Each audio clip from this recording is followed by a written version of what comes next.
Assalamualaikum warahmatullahi wabarakatuh. Kali ini saya akan mereaksi video dari sebuah channel YouTube yang namanya itu Tegakkan Tauhid. Di sini ada video dengan judul Gus Bocil Songong, penerus Gus Miftah. Ini menarik nih untuk kita reaksi. Coba kita simak dulu videonya ya. Gus Bocil Songong, mirip Gus Miftah calon penerus Gus-Gusan New Green Tea. Lek zuhud, praktek zuhud, wong sing model ngene iki. Pertanyaan iso ora ditiru. Sanggup boten jenengan niru dadi wong gembel sanggup boten? Umpama iso, pertanyaan nomor loro terus manfaate apa? Kuwi apa bingung neh mesti. Salah paham kono ora yo wis. Waduh, bisa kalah viral nanti Gus Ikdam. Adab dalam menyampaikan ilmu aja kayak gini. Masih bocil gini aja udah songong, apalagi nanti kalau sudah terkenal. Jangan-jangan dulu waktu mondok dia kayak gini nih. Joget-joget. Waduh, kok bisa ya, masih seumur jagung sudah disuruh berdakwah kepada orang yang setua kakeknya. Fenomena gus-gusan di Pulau Konoha memang meresahkan. Apalagi yang kemarin tuh, yang sempat viral sama penjual es teh. Udah gitu, nggak ada adab dalam menyampaikan ilmu. Rambutnya pun mirip rambut aktor jarana. Ini Yono Mulet ini. Aktor Dari jaranan. Abdullah bin Amr bin Al-Aus radhiyallahu anhu, dia berkata, "Aku mendengar Rasulullah Shallallahu Alaihi Wasallam bersabda, sesungguhnya Allah tidaklah mencabut ilmu secara langsung dengan melenyapkan ilmu itu dari manusia, akan tetapi Allah mencabut ilmu itu dengan mencabut nyawa para ulama. Sehingga apabila Allah tidak menyisakan orang berilmu lagi, orang-orang pun mengangkat para pemimpin yang bodoh. Mereka pun ditanya dan berfatwa tanpa ilmu. Mereka sesat dan menyesatkan." Hadis riwayat Bukhari. Hadis tadi sangat jelas dan sesuai dengan realita yang ada saat ini. Orang-orang yang gak beres dijadikan ulama. Bahkan meskipun orang tersebut sangat jelas kebodohannya, itu tetap dijadikan ulama.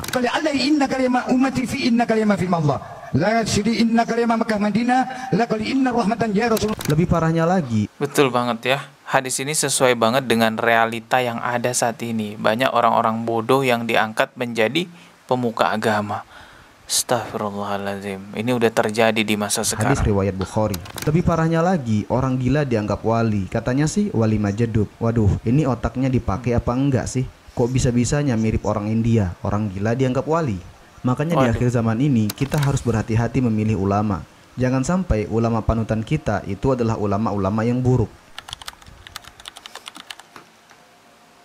Fenomena gus-gusan. Penjajahan dalam agama ini sekarang murni terjadi. Buktinya banyak sekali kelompok yang memanfaatkan agama untuk kepentingan pribadi. Entah itu kepentingan kasta dan derajat keluarganya di masyarakat, kepentingan cuan dan harta, ataupun kepentingan politik pemerintahan. Intinya di negara Konoha ini sudah menjadi pemandangan yang biasa ketika kita melihat suatu kelompok agama yang berbondong-bondong mengejar dunia. Meskipun kakeknya Gus, Habib, Kiai, Tuan Guru itu nggak bisa menjamin kualitas imannya. Saya yakin di kolom komentar ini pun nanti pasti akan ada yang membela para gus-gusan ini. Mereka kadang mengatakan, wah ini anaknya Gus, nggak boleh dihina, kakeknya soleh lah, dia pasti juga soleh. Alah pret, coba kalian suruh gus-gusan ini berdakwah ke pelosok-pelosok di kampung-kampung kecil. Di musola, di masjid tanpa diangkat berlebihan, jangan dikasih amplop, dan tanpa ada acara nyanyi-nyanyi, selawatan. Mau apa enggak mereka? Saat ini sulit ada ulama yang murni berdakwah tanpa berharap imbalan. Kebanyakan sukanya disanjung, sukanya terkenal dan lain-lain. Beda banget sama ulama-ulama salafi, di mana sepengalaman saya mengikuti kajian sunnah, saya temukan ulama-ulama itu ikhlas masuk ke pelosok-pelosok dan juga nggak ada yang ngasih uang bensin, semua biaya sendiri. Sederhana, semua dakwahnya isinya perkataan Rasulullah, perkataan Al-Quran, nggak ada perkataan pribadi. Dan yang paling penting dari ulama-ulama manhaj salaf itu nggak ada pengajian dangdutan, sholawat joget-jogetan. Itu penting banget tuh. Bukannya kayak gus-gusan yang kadang berdakwah kebanyakan curhat, pengalaman pribadi, bahkan khurafat-khurafat. Syekhana Al-Habibullah tentang niat menghafalkan Quran. Dulu beliau mewasiatkan kepada thalabatul ilm, niat hafalin Al-Quran. Walaupun nggak kesampaian, seandainya meninggal dunia sedangkan dia belum selesai menghafalkan Al-Quran, belum kesampaian, maka Allah Ta'ala utus malaikat di dalam kuburannya yang membantu dia menghafalkan Al-Quran. Jadi ada less private. kembali kepada Tidak pemahaman ada cara sahabat. lain untuk bisa mengerti realita kebenaran dan kemungkaran yang ada saat ini, kecuali hanya dengan kembali ke pemahaman para sahabat. Beragama dengan cara sesuai yang diajarkan Nabi dan diamalkan oleh para sahabat. Kalau sudah sesuai sunnah, maka nggak ada yang ribet. Kalau ada kematian, nggak perlu susah lagi mikirin makanan buat acara 7 harian, 9 harian, 100 harian. Dan nggak perlu ribet juga buat beribadah dengan cara yang aneh dan susah, sehingga itu membebani diri sendiri, padahal itu nggak pernah diajarkan oleh Nabi SAW. Agama ini datang untuk memudahkan manusia, bukan malah menyusahkan manusia. Kalau ada yang susah hanya karena beragama Islam, maka perhatikan, pasti ada yang salah dalam mengamalkan agama itu. Dalam sholat saja kita tidak dibikin susah, tidak dibikin ruwet. Kalau nggak bisa berdiri bisa duduk, nggak bisa duduk bisa tidur. Intinya Berbaring. agama ini mudah. Wudhu pun kalau nggak ada air ada solusinya, yaitu Bisa tayamum. tayamum. Semudah ini agama Islam. Masa kita masih nggak Betul. sadar kalau agama ini memang benar? Coba cari agama lain, nggak ada yang sesimpel dan selengkap Benar ajaran seperti ajaran Islam. Cuma kadang orang-orang memandang Islam buruk sebab oknum-oknumnya yang mengamalkan amalan yang tidak pernah diajarkan Nabi.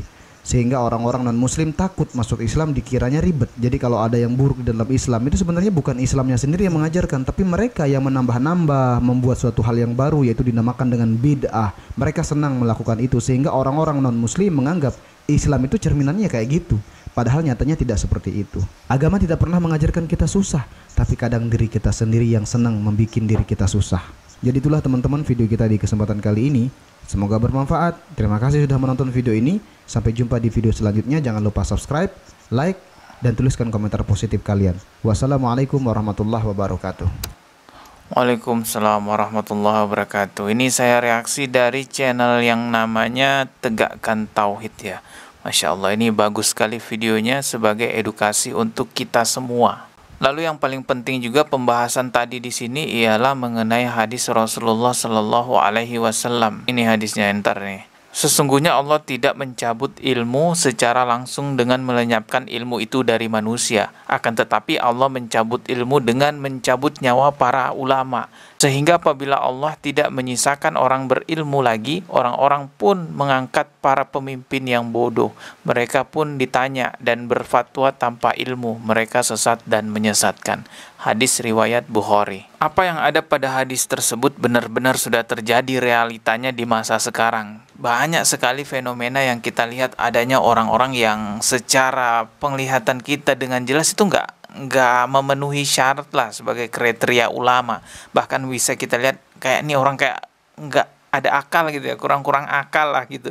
Tetapi tetap saja dianggap sebagai ulama. Maka ini memang benar-benar sesuai dengan hadis Rasulullah Shallallahu Alaihi Wasallam seperti yang kita bacakan tadi. Semoga video kali ini bisa menjadi pengingat buat kita semua agar berhati-hati, lebih jeli, lebih teliti lagi dalam memilih guru panutan dalam beragama. Yang perlu diingat juga adalah al-ulama warasatul anbiya. Ulama itu penerus ajaran Nabi, pewaris ajaran Nabi. Kalau ada ulama yang tidak sesuai dengan ajaran Rasulullah Shallallahu Alaihi Wasallam, maka itu janggal. Oke, kita ketemu lagi di video berikutnya. Subscribe dan juga loncengnya ditekan sebagai notifikasi. Wassalamualaikum warahmatullahi wabarakatuh.